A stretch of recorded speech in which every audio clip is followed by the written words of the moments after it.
Halo anak-anak, selamat berjumpa kembali dengan pelajaran biologi. Pada hari ini kita akan mempelajari materi baru, yaitu materi ekosistem. Materi ini akan dibagi menjadi dua. Kita akan mulai dengan bagian pertama. Silahkan dipersiapkan alat tulis dan juga bukunya.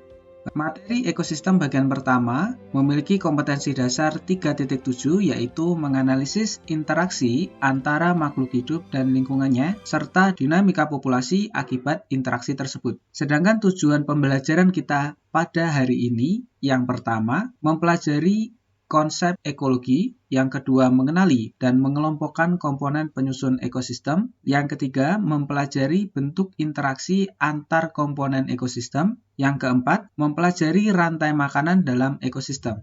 Kemudian mari kita kenali terlebih dahulu penjelasan dari istilah-istilah kunci materi ini. Pertama ada ekologi. Ekologi adalah ilmu yang mempelajari tentang biotik dan abiotik dalam ekosistem. Kemudian ada ekosistem. Ekosistem adalah sistem tentang hubungan timbal balik atau interaksi antara biotik dan abiotik. Kemudian ada istilah biotik. Biotik adalah makhluk hidup. Abiotik adalah benda mati seperti tanah, angin, cahaya, air, dan suhu. Kemudian ada istilah simbiosis, yaitu salah satu bentuk interaksi yang dilakukan oleh dua spesies yang berbeda. Kemudian ada istilah tingkat trofik. Tingkat trofik adalah urutan atau lapisan berisi organisme dalam rantai makanan.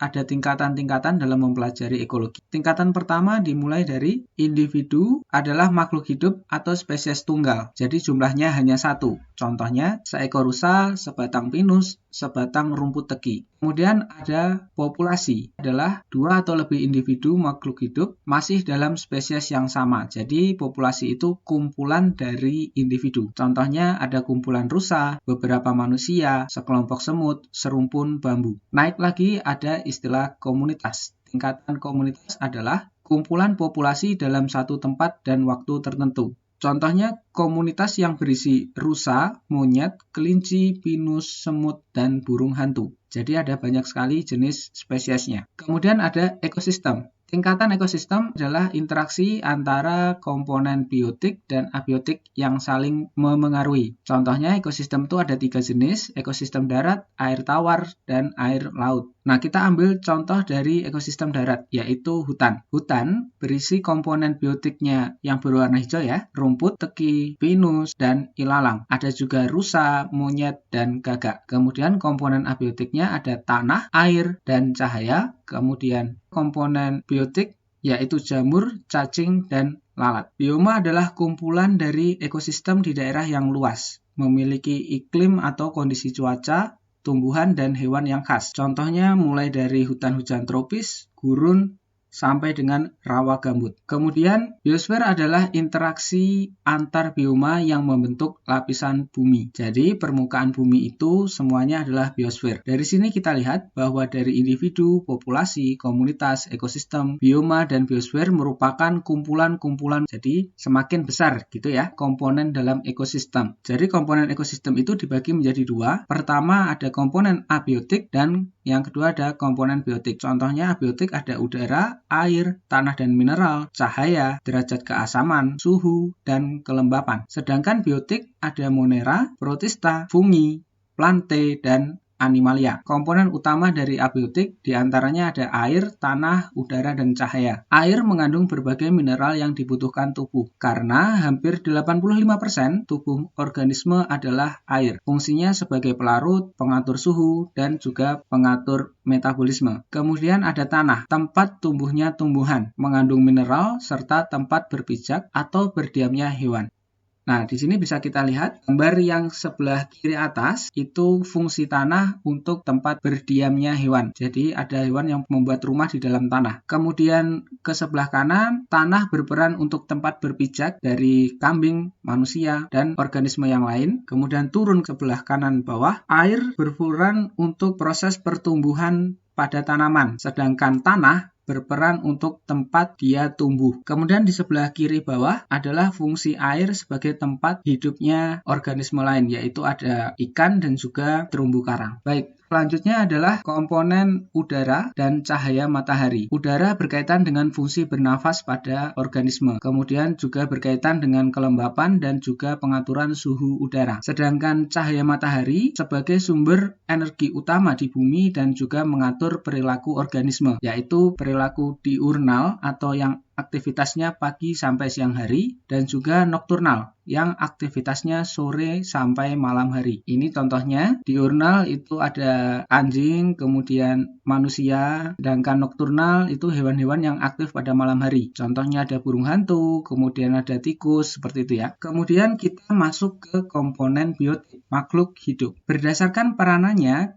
dikelompokkan menjadi beberapa kelompok. Yang pertama adalah kelompok produsen. Makhluk hidup yang termasuk ke dalam produsen itu mampu mengubah zat anorganik menjadi zat organik melalui proses fotosintesis atau dikenal dengan istilah autotrof. Kemudian organisme yang termasuk ke dalam kelompok konsumen, yaitu yang memakan organisme lain, bisa memakan tumbuhan, memakan hewan, atau memakan sisa organisme lain. Disebut juga dengan organisme heterotrof. Contohnya ada tumbuhan yang di atas, kemudian hewan yang memakan tumbuhan ada di bawah. Nah, ini contohnya ada produsen dan juga ada konsumen. Nah, kita masuk ke kelompok konsumen. Konsumen itu terbagi menjadi beberapa kelompok. Yang pertama adalah konsumen primer, dia selalu herbivora, organisme yang memakan tumbuhan. Kemudian ada karnivora, yaitu memakan herbivora atau memakan hewan lain. Jadi dia memakan daging-dagingan. Kemudian ada omnivora, dia memakan tumbuhan dan juga hewan. Kemudian ada juga kelompok detritivore, yaitu yang memakan sisa organisme. Contohnya kelompok detritivore itu ada cacing dan juga rayap. Kemudian ada kelompok selanjutnya adalah pengurai atau decomposer, yaitu organisme yang mampu menguraikan sampah organik seperti sisa tubuh hewan dan tumbuhan menjadi bahan anorganik. Contohnya ada bakteri dan jamur. Nah, ini adalah hubungan dari produsen, konsumen, detritivore hingga decomposer. Sekarang kita masuk ke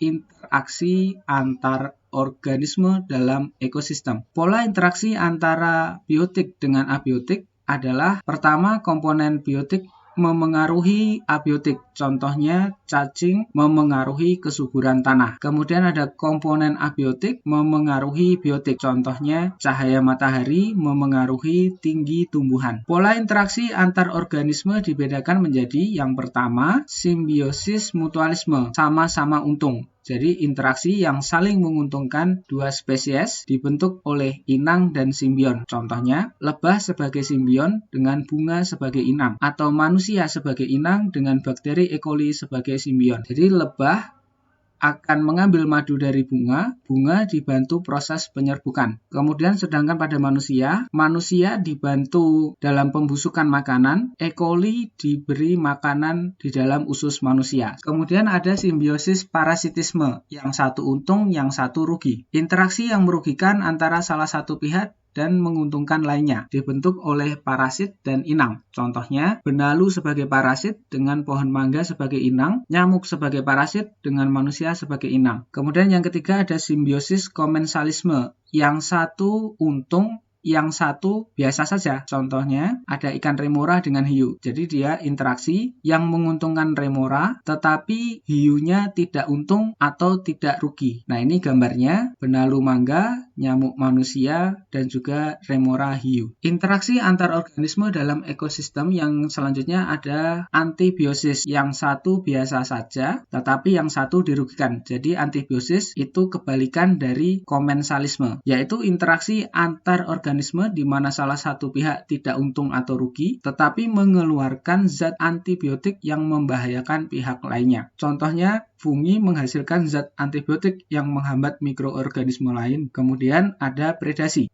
Predasi adalah interaksi antara pemangsa atau predator dengan mangsanya melalui peristiwa makan dimakan. Ini contohnya untuk antibiosis itu ada jamur penicillium yang menghambat pertumbuhan dari bakteri Staphylococcus. Sedangkan untuk predasi, contohnya kucing memangsa tikus, elang memangsa kelinci, seperti itu ya. Kemudian interaksi selanjutnya ada kompetisi. Kompetisi adalah interaksi antar individu sejenis atau yang berbeda, yang bersaing untuk mendapatkan sarana atau kebutuhan yang sama. Contohnya, cheetah sama-sama memperebutkan atau berkompetisi untuk daging, kemudian kanguru berkompetisi dengan sesama kanguru untuk mendapatkan makanan atau mencari tempat berlindung. Selanjutnya kita akan mempelajari apa sih yang terjadi dalam ekosistem berkaitan dengan arus energi dan siklus materi. Komponen penyusun ekosistem itu melakukan perannya dengan saling tergantung satu sama lain membentuk sistem ekologi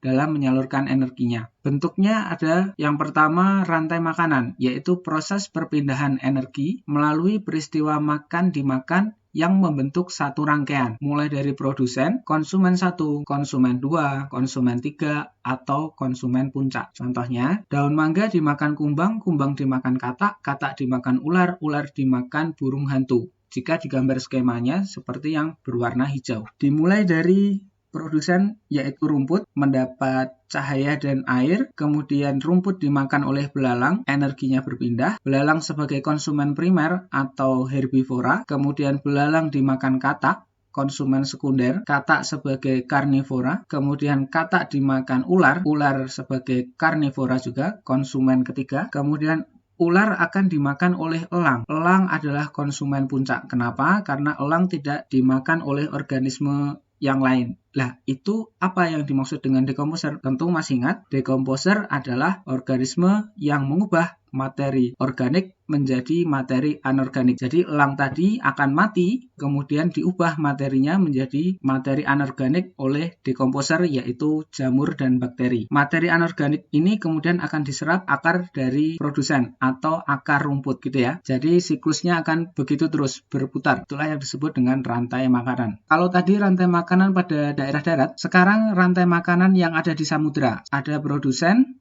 yaitu fitoplankton, di sini protista, dimakan oleh konsumen satunya zooplankton, yaitu avertebrata, kemudian dimakan oleh ikan kecil, dia bertindak sebagai konsumen 2, karnivora, kemudian ikan kecil akan dimakan oleh ikan besar atau ikan tuna, jadi bisa konsumen 3 atau konsumen 3 dan 4, karena ikan tuna juga memakan ikan besar. Ikan tuna kemudian dimakan oleh hiu. Hiu di sini bertindak sebagai predator besar atau konsumen puncak. Selanjutnya, ukuran panjang dari suatu rantai makanan dibatasi oleh tingkat trofik 1, yaitu produsen. Jika produsennya banyak, melimpah, maka panjang dari rantai makanan akan semakin panjang urutannya. Tapi kalau jumlahnya sedikit, maka urutannya akan pendek. Kemudian tingkat trofik, yaitu urutan atau lapisan berisi organisme dalam rantai makanan terdiri dari produsen hingga konsumen puncak. Jaring-jaring makanan adalah sekumpulan rantai makanan yang menggambarkan hubungan makan dimakan dalam komunitas. Jadi ini adalah jaring-jaring makanan. Jaring-jaring makanan di sini disusun dari rantai-rantai makanan. Lalu bagaimana kita bisa mengetahui ada berapa rantai makanan yang menyusun suatu jaring makanan? Kita akan hitung ada berapa sebenarnya rantai makanan yang menyusun suatu jaring-jaring makanan. Ada satu rantai makanan yang sudah terlihat di layar. Dimulai dari rumput, kemudian dimakan tikus, dimakan kucing, dimakan ular, dimakan monyet, monyet dimakan macan, macan dimakan burung bangkai gitu ya. Kita ambil contoh dari pohon. Pohon akan dimakan oleh jerapah. Jerapah kemudian dimakan oleh singa. Pohon juga dimakan oleh badak. Badak akan dimakan oleh singa. Kemudian ada rumput dimakan oleh belalang. Belalang akan dimakan oleh burung. Burung dimakan oleh musang. Musang dimakan oleh burung bangkai. Kemudian rumput dimakan oleh tikus, tikus dimakan oleh kucing, kucing dimakan ular, ular dimakan monyet, monyet dimakan macan, macan dimakan burung bangkai. Kemudian yang ketiga ada semak. Semak akan dimakan oleh rusa, rusa dimakan oleh macan, macan dimakan oleh burung bangkai. Lalu apabila pohon dimakan oleh burung, burung dimakan oleh musang, musang dimakan oleh burung bangkai. Jadi di sini terlihat ada beberapa organisme yang bisa berperan dalam 2 atau lebih rantai makanan. Jadi rantai makanannya saling bertumpu. Nah, inilah yang disebut dengan jaring-jaring makanan. Kita akan hitung. Yang pertama, ada berapa sih rantai makanan di sini? 1 dari produsen, 1 sampai konsumen puncak, 1, 2, kemudian 3, kemudian dari produsen kedua ada 1, 2, kemudian dari produsen ketiga ada 1. Nah, di sini terlihat bahwa burung dan juga macan dan juga burung bangkai berperan dalam 4 rantai makanan, macan berperan dalam 2 rantai makanan, dan burung juga berperan dalam 2 rantai makanan. Ada rantai makanan yang bertumpuk. Itulah yang membentuk jaring-jaring makanan. Selanjutnya adalah piramida makanan atau piramida energi, yaitu gambaran tentang perbandingan jumlah, baik jumlah individu atau jumlah energi dalam setiap tingkatan trofik. Tingkat trofik menunjukkan aliran energi dan aliran nutrien. Tingkat trofik terdiri dari produsen yang posisinya selalu ada di paling dasar, menunjukkan jumlah yang paling besar. Kemudian ada konsumen di tingkat atas yang akan semakin kecil ukurannya. Masih ingat bentuk piramida ya? Jumlah energi mengecil karena terbuang melalui respirasi, panas tubuh, dan ekskresi. Piramida makanan dimulai dari produsen yang ada di bawah, kemudian naik ke atas, konsumen ukurannya mengecil, dari yang paling besar mengecil, kemudian naik ke konsumen 2, ikan, mengecil lagi, konsumen 3 lebih kecil, dan yang paling kecil adalah konsumen puncak. Piramida energi juga sama, bentuk piramida ini segitiga, dari yang paling bawah yaitu produsen, rumput, tumbuhan-tumbuhan yang ada di tanah, memiliki 10.000 kalori satuan energinya, kemudian dia akan melakukan perpindahan energi melalui proses dimakan oleh kelinci. Kelinci akan menerima energi 1.000, kemudian sisanya atau 10%-nya dari 10.000 menjadi 1.000, 10%-nya akan hilang dalam bentuk panas tubuh, respirasi, dan ekskresi. Itu terjadi terus sampai dengan konsumen puncak. Kelinci ke ular, ular ke elang. Peran konsumen puncak adalah untuk menjaga jumlah individu maupun jumlah energi dalam suatu ekosistem. Sehingga kehadiran konsumen puncak di sini dapat memberikan gambaran bahwa ekosistem atau lingkungan tersebut sehat atau tidak. Semakin sedikit jumlah konsumen puncak atau semakin sedikit individu dari konsumen puncak, maka dapat dipastikan kondisi lingkungannya juga semakin buruk. Jadi, kehadiran konsumen puncak di sini akan memudahkan untuk melihat bagaimana kondisi lingkungan sekitar. Baik, itu saja yang dapat saya sampaikan pada pertemuan kita hari ini. Apabila ada yang ingin ditanyakan, silahkan nanti disampaikan ke Bapak Ibu pengajar atau silahkan didiskusikan dengan teman-teman. Sekian dari saya, tetap sehat dan Tuhan memberkati.